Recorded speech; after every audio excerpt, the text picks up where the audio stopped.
John woke to the shrill cry of his alarm clock and lay there, rigid, his usual morning condition. But there was another reason John couldn't get out of bed. It was the weight. A weight that had nothing to do with his muscles or fat or sweaty blankets. John was weighed down by a piece of paper. The invitation to his high school reunion. From across the years, the words he'd heard in the schoolyard were still clear. You're a loser. No one will ever love you.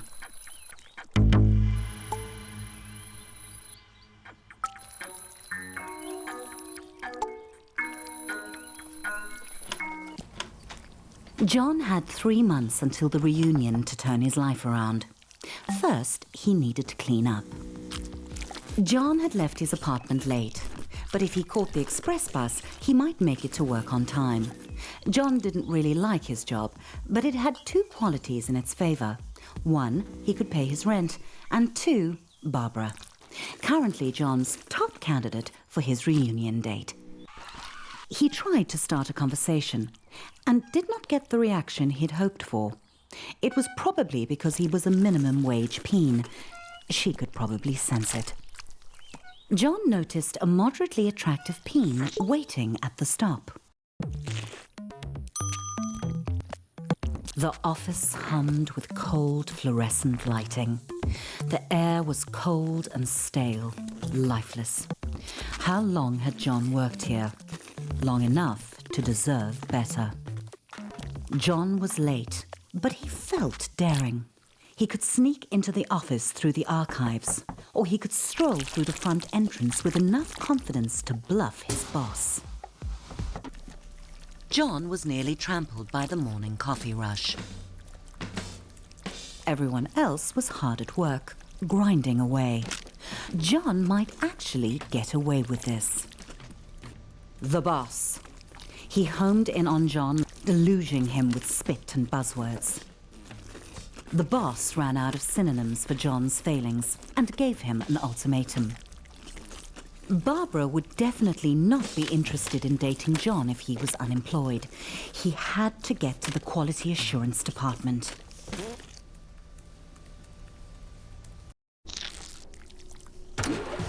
There might be a faulty dildo just waiting to cost the company millions in lawsuits. John would have to test them all. Every atom of John's rectum began to vibrate with the frequencies of pure pleasure. His orifice was a paradise. This vibrator would end all wars. It was good.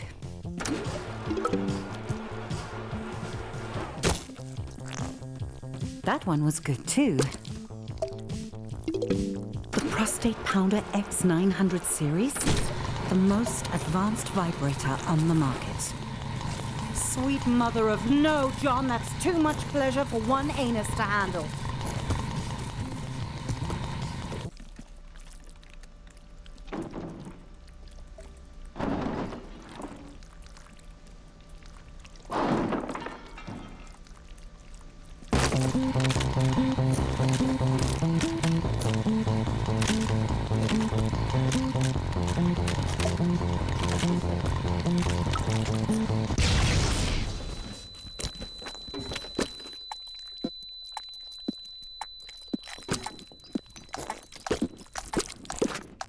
John's butt hurt, but his heart was proud.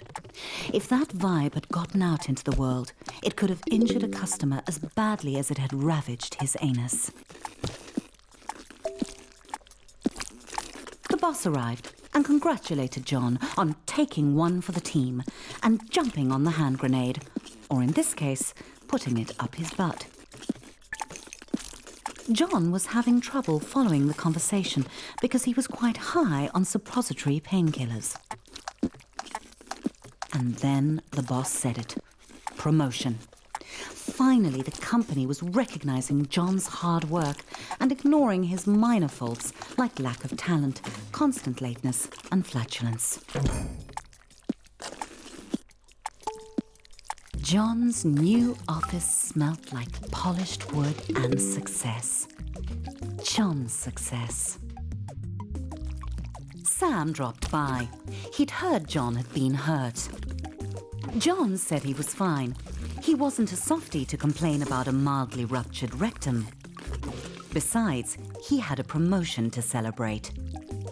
John had met Sam in college during a sports ball game.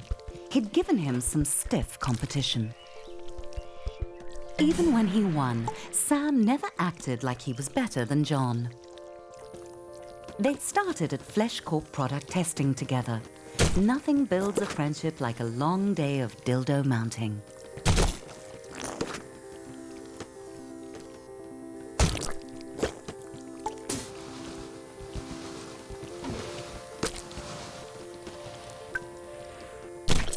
Yes, John had known Sam for a while. But John couldn't hang out with Sam. He had a reunion to prepare for. He was going out with Barbara tonight. He just had to ask her. Everyone was quiet, listening to the presentation. A good moment for John to ask Barbara out. Barbara agreed. Well, she nodded. Sort of. Things were really going John's way.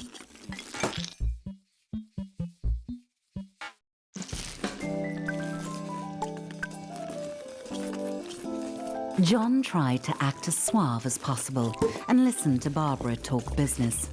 He didn't want to blow his chances at long-term love and short-term sex. Barbara began to talk about monthly feedback figures, and John started to zone out, imagining him and Barbara at the reunion, a power couple. She would make his classmates sick with envy, if he could get her to tone down the boring chatter. John's balls were gripped by certainty. Barbara was the perfect date for the reunion. John thought he would impress Barbara by going behind the bar and showing the bartender a thing or two. Despite Barbara's protests that it was unnecessary, John knew that a true gentleman should follow her home. He was excited.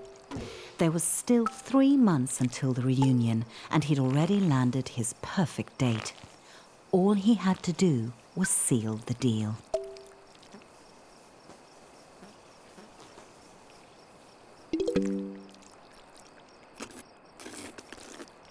Barbara thanked John for the evening and politely did not invite him inside for coffee or sex, even though John had dropped some pretty obvious hints he'd be into both, or just the sex. The door slammed on John's hopes. He didn't understand. He'd laughed at all Barbara's pie chart jokes. He'd listened to her boring stories. John began the lonely walk home, thoughts tumbling like shoes in a dryer. He had done everything wrong. Barbara had led him on just to humiliate him. John felt empty. How could he get love? He felt like he was missing something, some key to attracting sex. But John was shooting blanks. What did Peens want? Then it hit John out of nowhere. Stuff. He had the success. He just needed to show it off. But where was John going to get all the stuff he wanted? John needed a sign.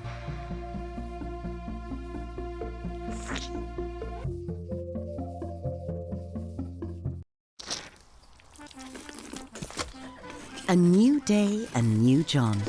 He waited outside his local buttload store for it to open, eager to spend his promotion bonus on stuff.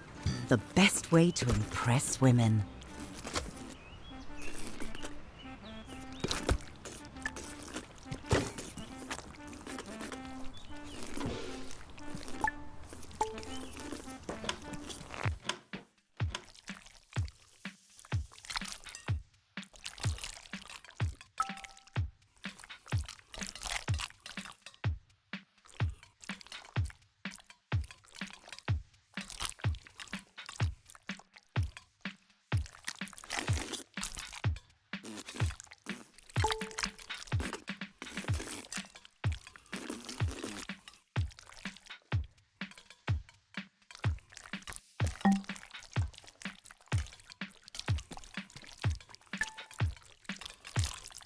Suddenly it occurred to John that he was going to make a lot of choices. And every one of those choices would tell the world who he was. What would a date think when they sat in John's home? Comfort or style? Nothing says style like an overpriced and uncomfortable chair. John weighed up all the differences, but this was a tough choice. John chose the extremely, obviously bad TV.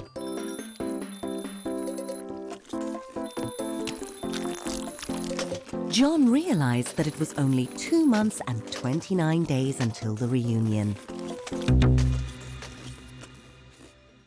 Time flies. Cactus or rose? Was John a rugged hero or a romantic poet?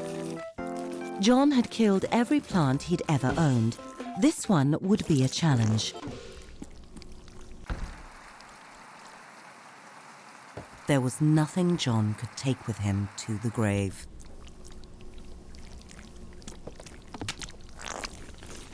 Except his coffin. John liked to get his pizza delivered. That way he could see Delilah, the delivery peen. She always made him smile. John knew that Delilah thought pineapple on pizza was an abomination. What bedding would Delilah prefer? John couldn't help wondering. Regular sheets, just like the regular pizzas he regularly ordered. Devoid of any sense of style, buying new clothes would be John's toughest challenge. He bought an outfit without trying it on. It was a hula skirt. I thought you should know that much. It's not flattering. Music, the food of love. Should John go retro sophisticated or just retro? John was sure he could just pirate extra records. Every can was made of metal, pulled from the bones of the earth, wrestled to the surface and smelted in roaring furnaces. All so John could buy peas preserved in salty water and stick them up his butt. John's new purchases were on the way to his apartment. All he had to do was invite a date over. One look at all his stuff and they'd be overwhelmed with sexual desire. John felt proud and also hungry. It gave him an idea. He should invite Delilah over for dinner.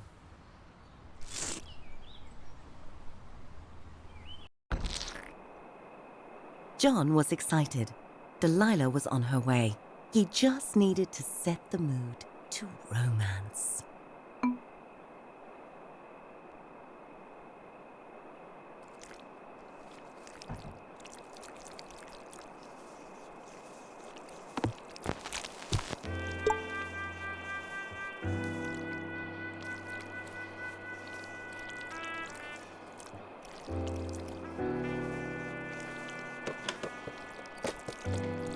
John hoped she didn't have allergies.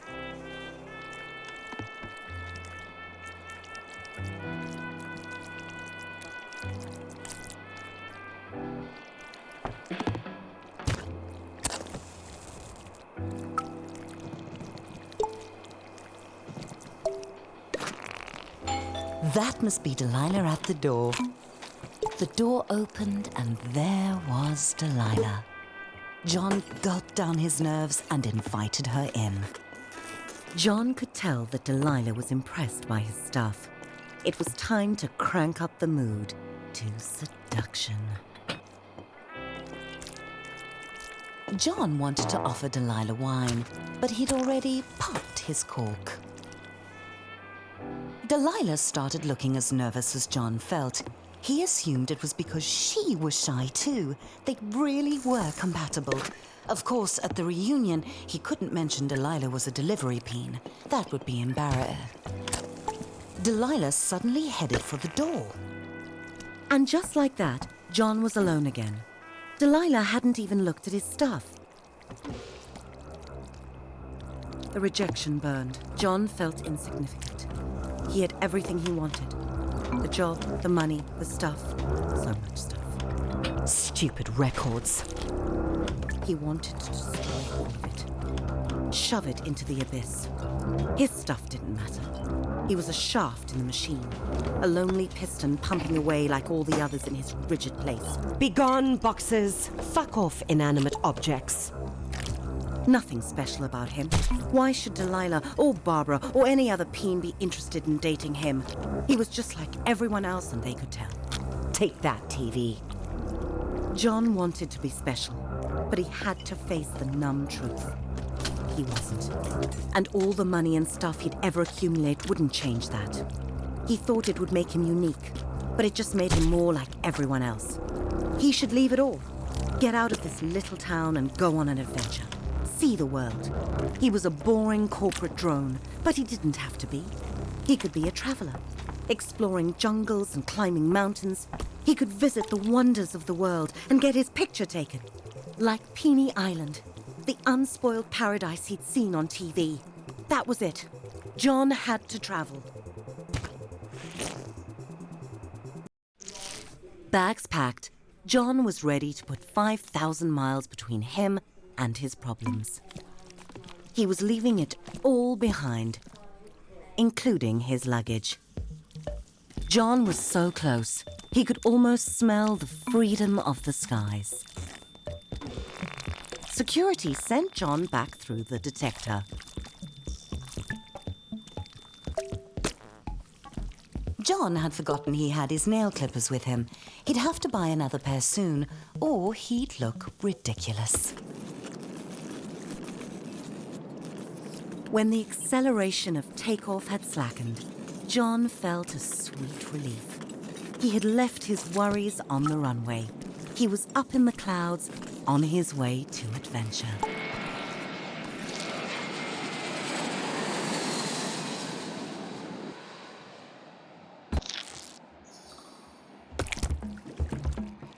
John's adventure had begun at last. And clearly, it was a small world after all, and also a flat one. That was going to piss off the globeheads.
John was having fun, but something told him he needed to go home.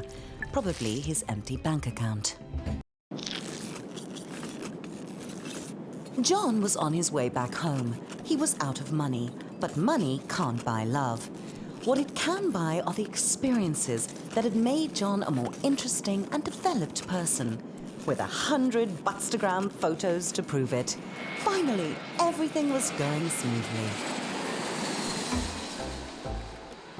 John felt good to be back on the familiar ground of home, but he would feel better to be on the familiar mattress of home.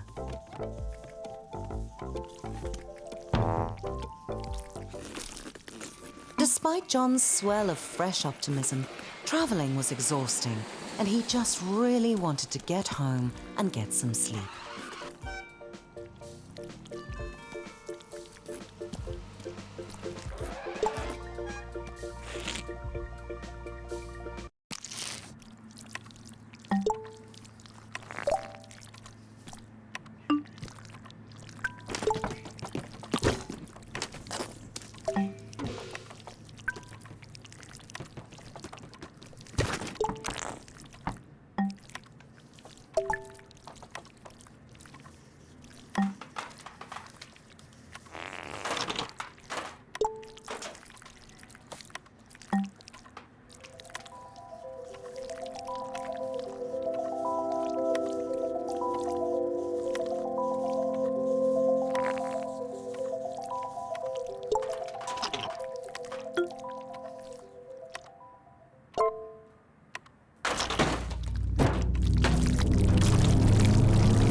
Another nightmare.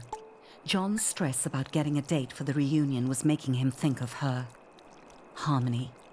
He hadn't seen her in years. Would she be at the reunion? John shook off the thought. He wasn't a child. He was a fully grown penis.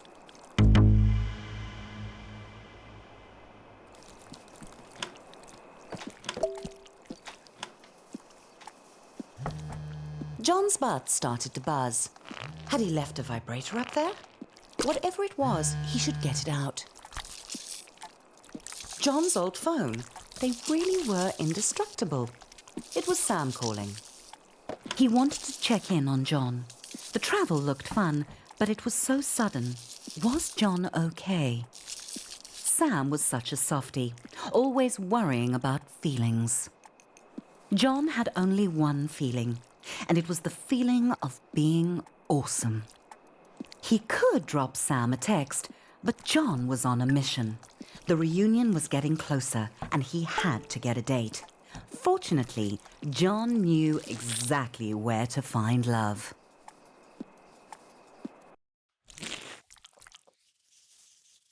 John held his breath. He was about to meet his match. He had to reassure himself he could do this. He had a good job. He had nice stuff. He had traveled. He was ready to find love. On Weena, where all his sexy travel photos would give him the pick of the pack. Hot. Sexy. Very nice. Nice shaft.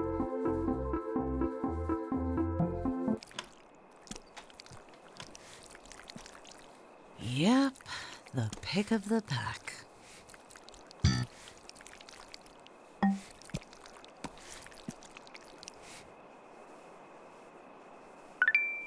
Yes! John had the pick of the pack.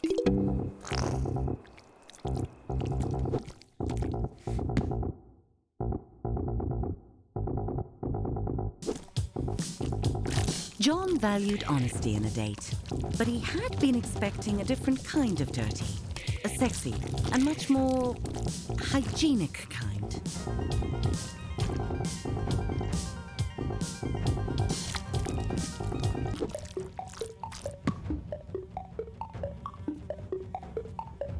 John thought that getting circumcised once was enough.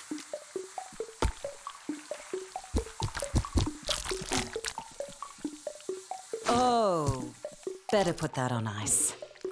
It'll be okay, John. Chicks dig scars. I hope.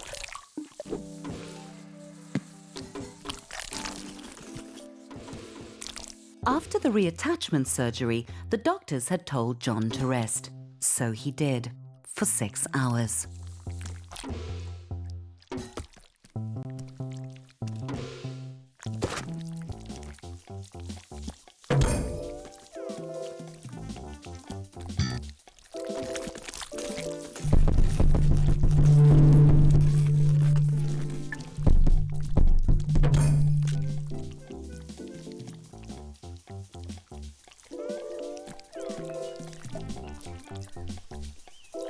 Karen had invited John straight over. She was not fooling around. Very exciting. And now she wanted him round the back. Karen let John know that the cake was only for the kids. So was the candy and the piñata. And that she'd be back in 1 hour.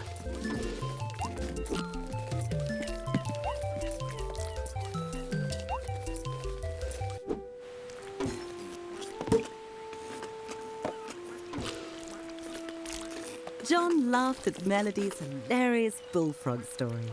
She was adorable. Everything was going perfectly.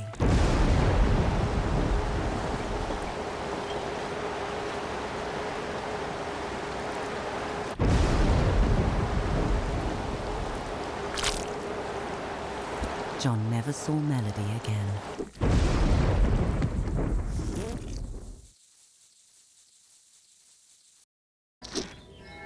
So far, Weena had been a parade of weirdos and rejections.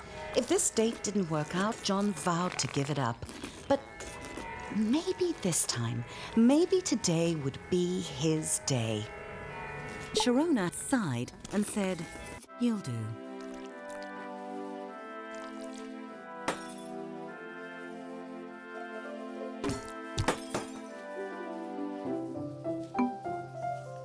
John felt a little underdressed and a lot overwhelmed.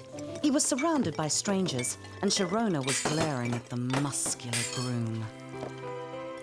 At least John hadn't missed out on the cake. John realized that Sharona had only brought him to create some penis envy. What a terrible plan, for so many reasons.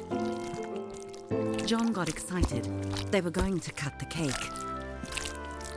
"He's mine!" Sharona screamed as she launched herself at the newlyweds.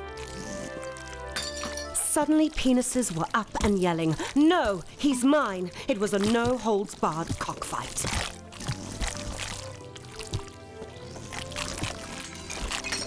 As John dodged flying glasses and cake, he felt a stab of envy.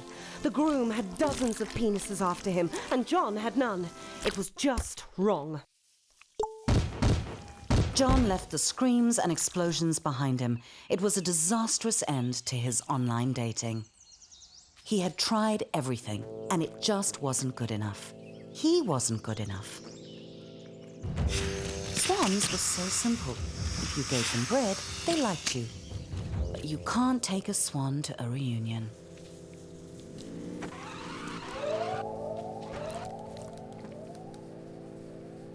John wanted what that groom had. Love. Real love. The kind that makes penises fight to the death.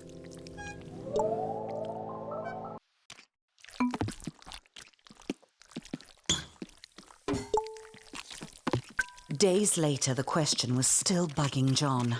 Why were so many penises in love with the groom, but no one loved John?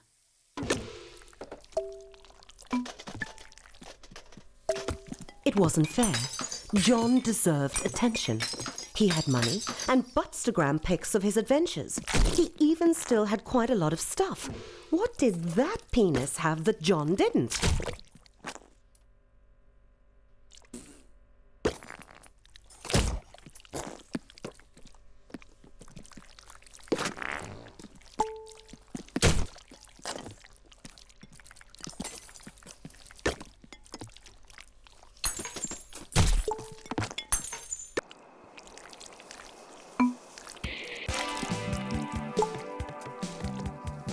Then it hit John. That penis was so strong and hard. That's what everyone wanted. That's what John wasn't. That's what John had to be to find love. It was time to hit the gym.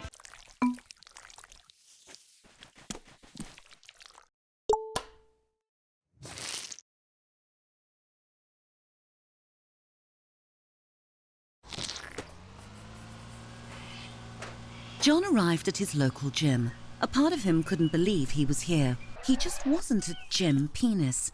But John had tried everything else. If he wanted to get the perfect date, he'd need to sign up.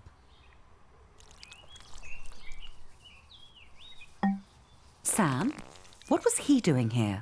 Of course, Sam was married. John's theory was right. If you get muscles, you get love. Out of nowhere, Sam asked John how he was doing. Really doing. For a moment, John wanted to be honest. But he didn't come to gym to be a softie. John was here to get hard. It was John's first time in a gym since school. He tried not to read too much into that. John had two options. He could try month by month, or if he signed the 10-year Big Muscles Big Savings contract, he'd get a free easy squeezy water bottle. John wasn't a sucker. He knew the importance of hydration.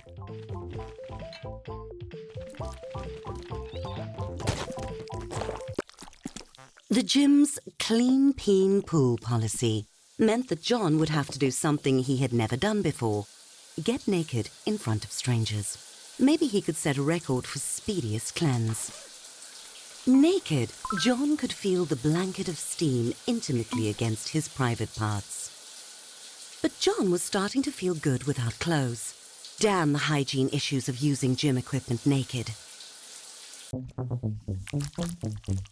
Sam enthusiastically greeted John and offered to show him around, obviously not realizing that John was a natural athlete. The pool was like baptism, the icy water washing away John's flabby flab. He found his stroke, gliding through the water like an eel with large, ungainly testicles. This wasn't hard. John couldn't believe peens actually got gold medals just for splashing around. Maybe he could become an Olympian. He was slowing down a bit, flailing a bit, but John pushed on, knowing that looking good in a Speedo was the only thing that could save him from an empty existence. John wanted to take a break, forever. The pool was not his friend. It was not the blissful wet dream of his fantasies. It was a hellish prison of murderous fluid determined to drown him. No wonder life crawled out of the sea, desperate to escape the water. Done. John had not drowned, but more importantly, he had not quit. Time to hit the weight room. John's muscles bunched and bulged. The time in the gym was already paying off. Fresh from conquering the pool, John felt ready for anything the gym could throw at him, even heavy metal weights. Clearly, John knew how to handle equipment. Sam cheered John on, as if he needed it. Adrenaline coursed through John's veins, his butthole clenched like a fist. John was forging himself into the peen he saw on movie screens, bulging and sweat-slicked, hard and shiny. Boom! John was cocked and loaded. Didn't Sam ever get out of breath? The stream of encouragement was exhausting. John, getting flung from fast-moving objects since preschool. That had gotten John's heart rate up and his life expectancy down. John took a deep breath, clenched, and pulled. Sam made this look so easy. John squashed the thought. He'd just have to push harder. John tried to make eye contact with Sam, get in his head a bit. Sam didn't seem to notice John, but John could tell Sam was impressed. Even though he still hadn't looked at John, not that it mattered to John, because John was in the zone, deep in the zone. With the sound of a deflating truck tire, John's sphincter gave out. Sam congratulated John for trying and told him it was okay to take things slow, as if John was going to quit. Well, he wasn't. John had a mission, and the reunion was getting closer.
As soon as John woke up, the mirror called to him. His abs looked like a pack of vacuum-sealed hot dogs. Tasty. Jim had remade John into a sculpted Adongus. He was finally everything a peen should be: successful, traveled, and photogenic. It was time for his morning pre-gym workout.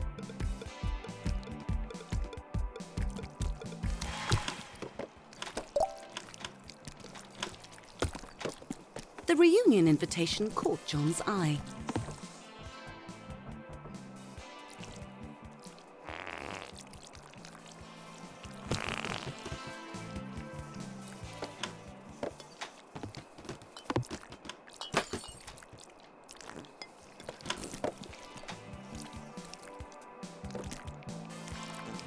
He read it again and again, stunned. He'd gotten the date wrong. Very wrong. The reunion was tonight. Tonight! He'd have to go alone. They'd all be there, and they'd look at John and they'd know he was still a loser. No, there was still time. John needed a date fast. He'd have to go out. He'd have to make an impact. John had to dress his best, only better. There had to be someone single and desperately alone in the city.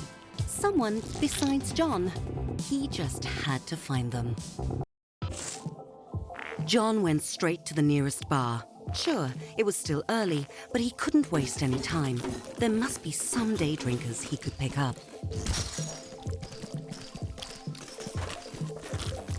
It was a classy place. Even the vomit was high quality.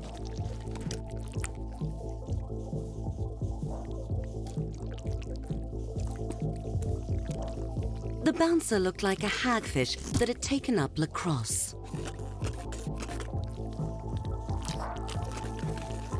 Much better. Badass.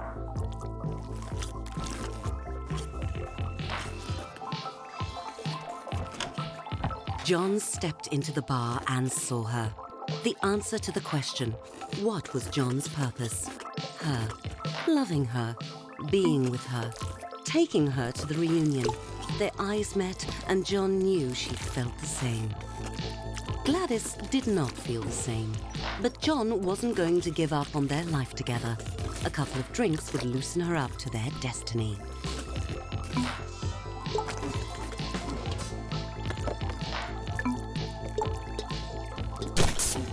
Wow, Gladys was not an amateur when it came to drinking. John had to keep up.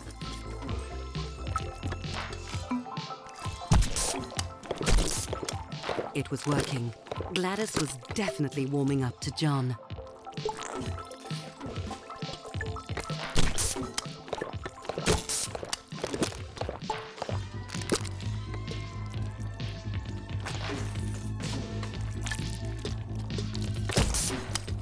John's bladder was very full. It sloshed audibly as he moved.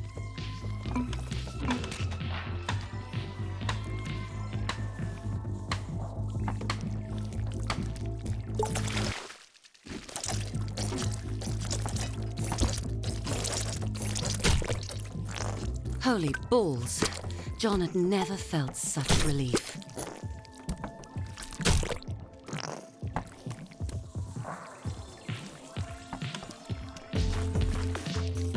John looked around. Gladys was gone. John cursed his petite bladder. The bored bartender shrugged and told John Gladys had left because some creep was trying to get her drunk. It was clear the cockpit was on autopilot. Time for John to hit the next bar. John's anxiety had sunk under the surface of the beer he'd drunk, while his confidence was floating high. This was the place he'd find love. It was empty, except for the bartender. Clearly this bar's only special was unhappy hour. 2 for 1 was a good deal, though, and so far the beer had lifted John's spirits. Another 4 would make him feel twice as good.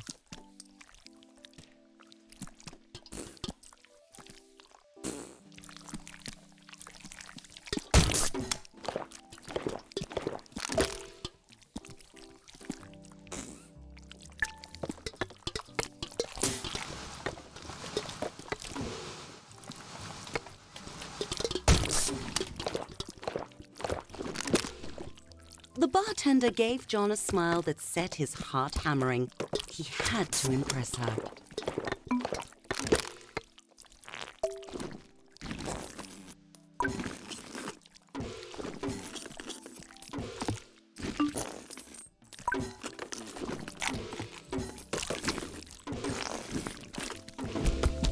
What was so offensive about offering a big tip in exchange for a date? John had thought bartenders loved tips.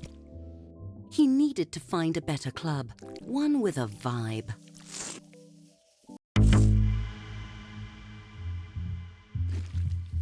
John was drawn by the pulse of the music. It pulled him forward like a moth to a fiery death. John was running out of time to find a date and prove that he wasn't a loser. With booze buzzing round his head, John found himself on the dance floor. Everyone was up close and sweaty. John was exhilarated. He felt alive.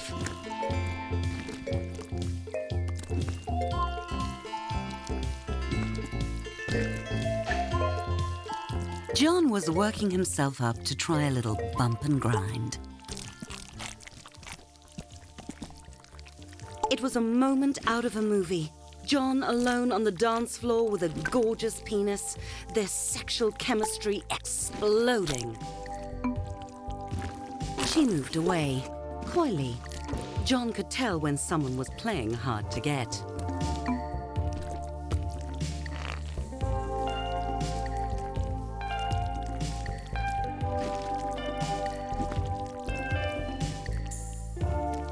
He let her marinate in the tension before making his move.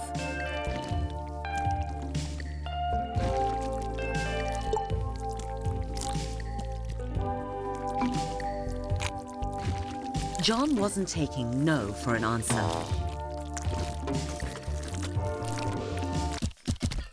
Some people have no sense of fun, but John was certain the next bar would be different.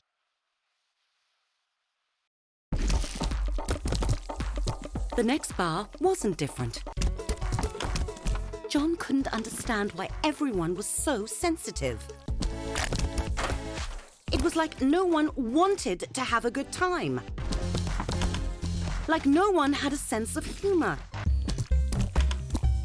John had meant that as a compliment. When did the world get so uptight? John's ego was as bruised as his shaft. He had to admit it. He'd failed. He was where he belonged. Oh, that's gross.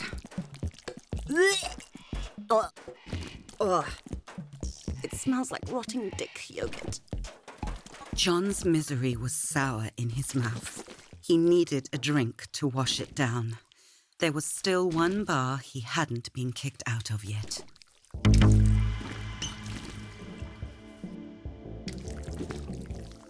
John had cleaned himself up as much as possible. He really needed a mint.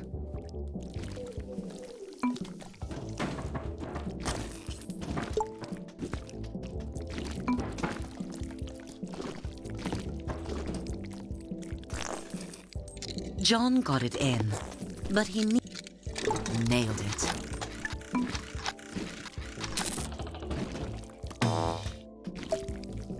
John let out his anger, his frustration. Life was a shitty joke. It wasn't fair. You want to mess with John? Do you? This is what you get. Fuck you, you fucking thing. You had one job.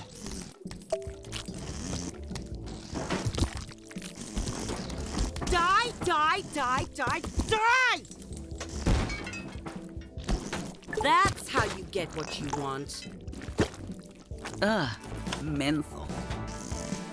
John wanted the strongest drink they had. Rough night? Someone asked John. He hadn't noticed her when he came in, but now he did.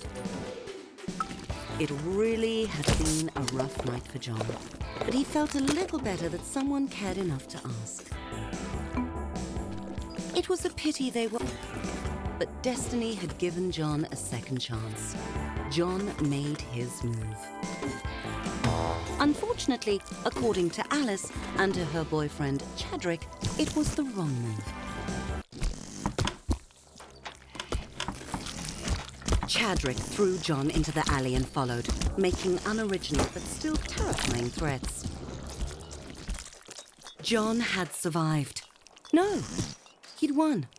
He'd won! He'd won! He wasn't a loser. And there was the proof lying in a bruised, bloody heap. John didn't need a date to the reunion. He needed to go over there and beat the pre-cum out of those dicks. High school reunion, the perfect time to teach someone a lesson.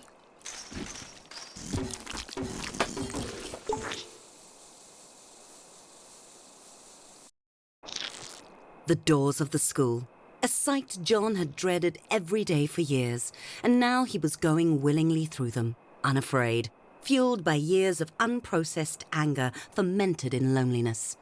John was back.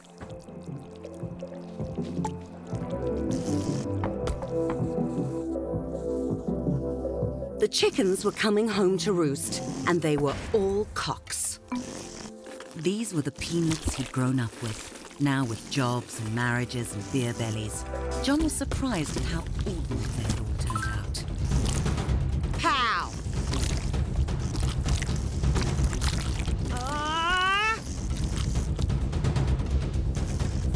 Ha!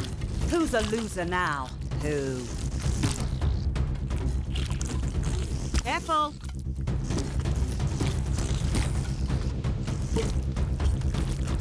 Get in there! That's the stuff, John! Fight back, John! John poured his anger into every punch. Ha! John had won. He'd won. No one could say John was a loser now.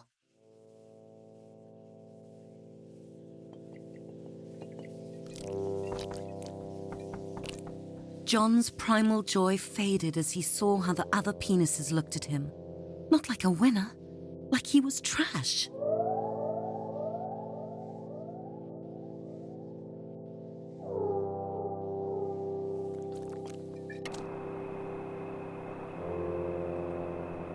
John tumbled down the steps, hitting every bruise on his length and his ego.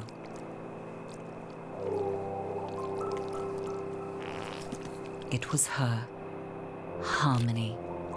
She had been at the reunion. She'd seen it all and followed John out.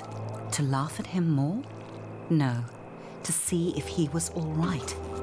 Why did that hurt John so much? This was John's chance to ask her why all those years ago she'd said to him, "No one will ever love you." Harmony stared at John in shock. How could John not know why? Didn't John remember what he'd done?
There was nothing Sam enjoyed more than the fresh air of an early morning.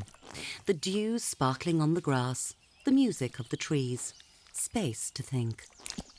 What was that smell? It made Sam's eye water. It was John, passed out and crusted with vomit and regret.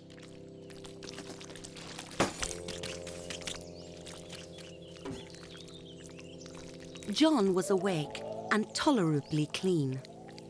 Sam tried to be gentle and invited John to join him on his walk. Sam coaxed John along. It was like herding compost.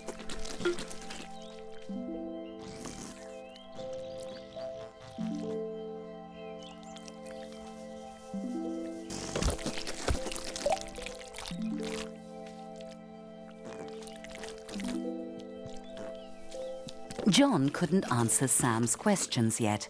How had he ended up such a wreck?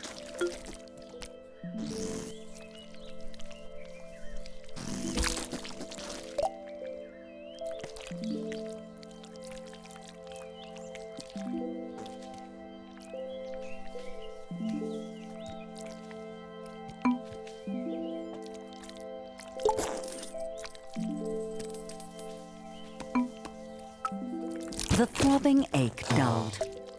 John was feeling much more himself, and he realized that was not what he wanted to feel. Sam saw his friend's misery. He suggested they keep going.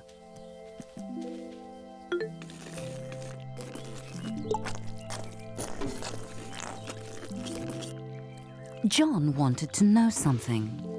Why didn't anyone love him? As soon as he said it, he felt like a softie, whining about his feelings.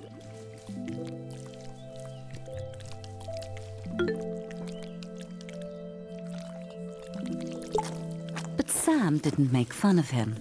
Sam asked him to go on.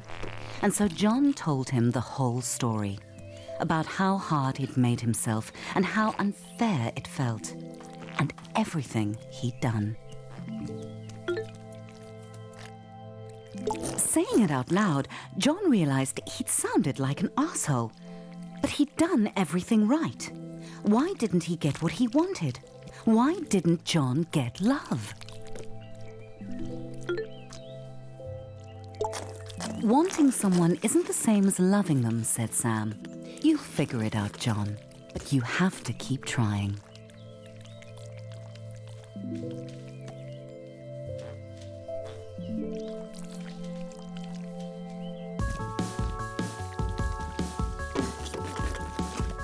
How about a bike ride? Sam asked.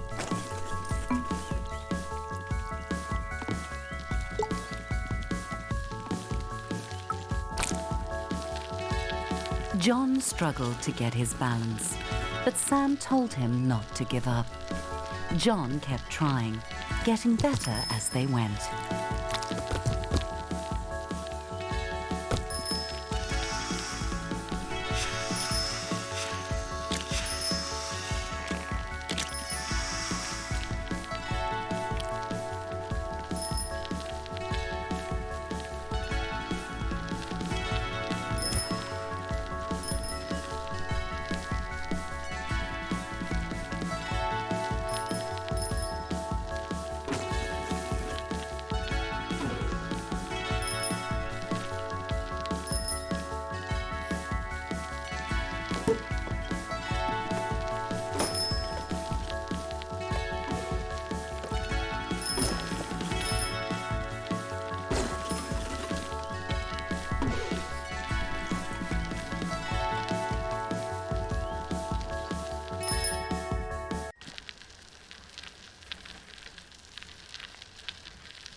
John and Sam stopped and looked at the sunset.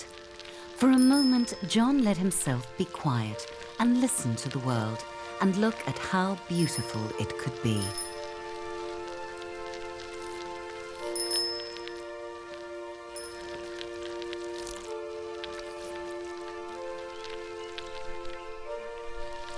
Life can be hard, said Sam. But that doesn't mean we have to be.